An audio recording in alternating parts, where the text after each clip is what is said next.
Hello, everybody. Welcome back to my channel, Learn English with Josh.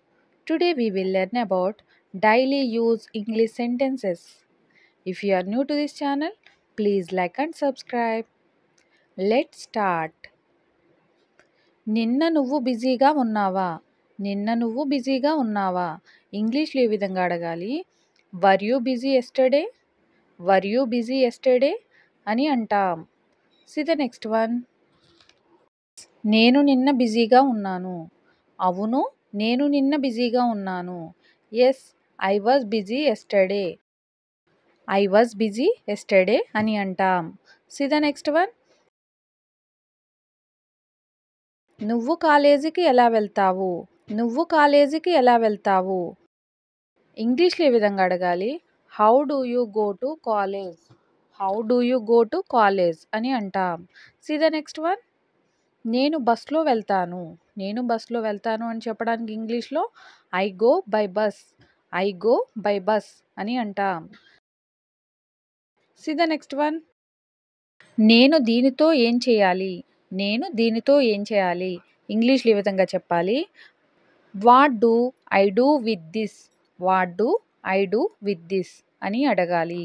C the next one. నువ్వు ఎక్కడికి వెళ్ళాలనుకుంటున్నావు? నువ్వు ఎక్కడికి వెళ్ళాలనుకుంటున్నావు అని అడిగే సందర్భాలు వస్తూ ఉంటాయి కదా డైలీ లైఫ్ కాన్వర్జేషన్స్లో. దీని ఇంగ్లీష్లో where do you want to go? Where do you want to go అని అంటాం. See the next one.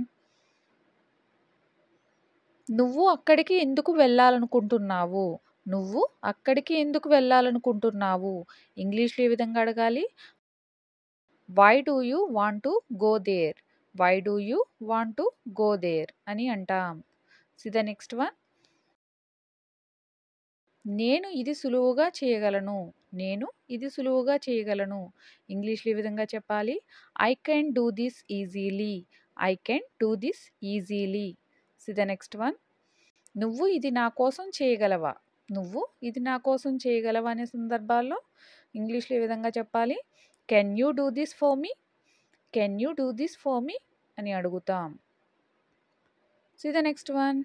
నేను ఇది నీకోసం ఖచ్చితంగా చేస్తాను. నేను ఇది నీకోసం ఖచ్చితంగా చేస్తాను అనే సందర్భాల్లో ఇంగ్లీష్లో ఈ విధంగా చెప్పాలి. I will definitely do this for you. I will definitely do this for you అని చెప్తాం. C the next one. నేను ఎక్కడికి వెళ్ళడం లేదు. నేను ఎక్కడికి వెళ్ళడం లేదు. ఇంగ్లీష్లో ఈ విధంగా చెప్పాలి. I'm not going anywhere. I'm not going anywhere అని అంటాం. See the next one. నేను అక్కడికి వెళ్ళానని ఒప్పుకుంటున్నాను. నేను అక్కడికి వెళ్ళానని ఒప్పుకుంటున్నాను. ఇంగ్లీష్లో ఈ విధంగా చెప్పాలి. I admit I went there. I admit I went there. See the next one. నేను ఎప్పుడూ నా గురించి ఆలోచించుకోలేదు. నేను ఎప్పుడూ నా గురించి ఆలోచించుకోలేదు. ఇంగ్లీష్లో ఈ విధంగా చెప్పాలి. I never thought about myself. I never thought about myself అని అంటాం. See the next one. నువ్వు రావని అనుకున్నాను. నువ్వు రావని అనుకున్నాను. ఇంగ్లీష్లో I thought you would not come. I thought you would not come అని అంటాం. See the next one. నువ్వు వెంటనే ఇంటికి రా. నువ్వు వెంటనే ఇంటికి రా అని అడిగే సందర్భాలు వస్తూ ఉంటాయి కదా.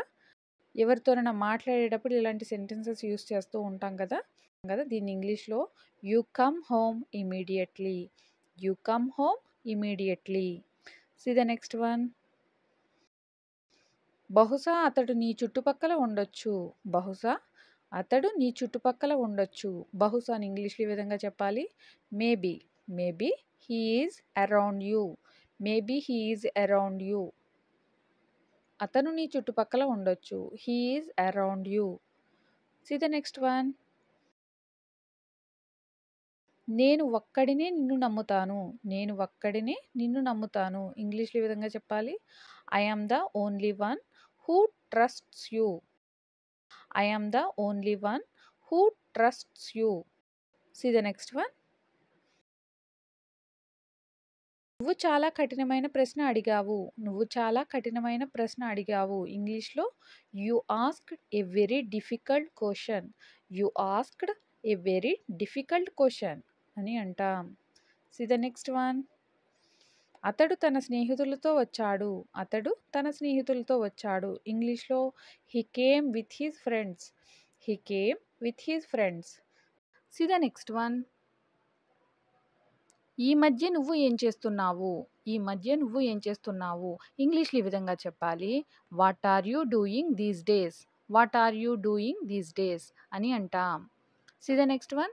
మనం ఇంకెవరినైనా అడుగుదాము. మనం ఇంకెవరినైనా అడుగుదాము. ఇంగ్లీష్‌లో ఈ విధంగా చెప్పాలి. We will ask someone else. We will ask someone else అని అంటాం. See the next one. తెలుసుకుని ఏం చేస్తావు? తెలుసుకుని ఏం చేస్తావు? ఇంగ్లీష్‌లో ఈ విధంగా చెప్పాలి. What will you do by knowing? What will you do by knowing అని అంటాం. See the next one. అతడి సంతోషం కోసం నువ్వు కనీసం ఇది కూడా చేయలేవా?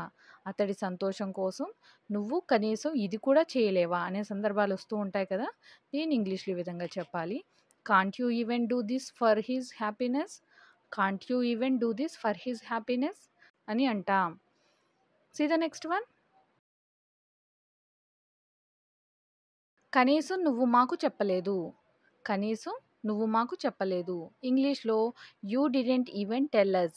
You didn't even tell us అని అంటాం. నాకు నావన్నీ తిరిగి కావాలి. నాకు నావన్నీ తిరిగి కావాలి అనే సందర్భాలు వస్తూ ఉంటాయి కదా! డైలీ లైఫ్ కాన్వర్జేషన్స్‌లో దీన్ని ఇంగ్లీష్‌లో ఏ విధంగా చెప్పాలి? I want my everything back. I want my everything back అని అంటాం. See the next one. వచ్చేసారి నువ్వు పూర్తిగా సిద్ధమై రా. వచ్చేసారి నువ్వు పూర్తిగా సిద్ధమై రా. ఇంగ్లీష్‌లో ఈ విధంగా చెప్పాలి. Next time you come with full preparation. Next time you come with full preparation. See the next one. నీకు మరే సమయము దొరకలేదా? నీకు మరే సమయము దొరకలేదా అనే సందర్భాలు వస్తూ ఉంటాయి కదా! దీన్ని ఇంగ్లీష్‌లో didn't you get any other time? Didn't you get any other time? నీకు మరి ఏ సమయము దొరకలేదా? See the next one. అమ్మ ముందు నిశ్శబ్దంగా ఉండు. అమ్మ ముందు నిశ్శబ్దంగా ఉండు. ఇంగ్లీష్‌లో ఈ విధంగా చెప్పాలి. Be quiet in front of mom. Be quiet in front of mom అని అంటాం. See the next one. మనం బయటికి ఎక్కడికైనా వెళ్దామా? మనం బయటికి ఎక్కడికైనా వెళ్దామా? ఎవరైనా బయటికి వెళ్తున్నప్పుడు అంటూ ఉంటాం కదా! దీన్ని ఇంగ్లీష్‌లో shall we go out somewhere? Shall we go out somewhere అని అంటాం. See the next one. ఎవరికైనా ధైర్యం ఉందా? ఎవరికైనా ధైర్యం ఉందా? ఇంగ్లీష్‌లో ఏ విధంగా అడగాలి క్వెషన్‌ని? డస్ ఎనీవన్ హావ్ కరేజ్ అని అంటాం. డస్ ఎనీవన్ హావ్ కరేజ్ అని అంటాం. See the next one. నేను అది జాగ్రత్తగా పెట్టాను. నేను అది జాగ్రత్తగా పెట్టాను. ఇంగ్లీష్‌లో ఈ విధంగా చెప్పాలి. I have kept it safely. I have kept it safely అని అంటాం. See the next one. అతడిని వెతకడం అసాధ్యం. అతడిని వెతకడం అసాధ్యం. ఇంగ్లీష్‌లో ఈ సెంటెన్స్‌ని ఈ విధంగా చెప్పాలి. It's impossible to find him. It's impossible to find him అని అంటాం. See the next one. ఎందుకు మీరంతా నిశ్శబ్దంగా ఉన్నారు? ఎందుకు మీరంతా నిశ్శబ్దంగా ఉన్నారు? ఇంగ్లీష్‌లో ఈ విధంగా అడగాలి. Why are you all silent? Why are you all silent అని అంటాం. Keep practicing everybody. Thank you for watching. Please like and subscribe. Learn English with జోష్.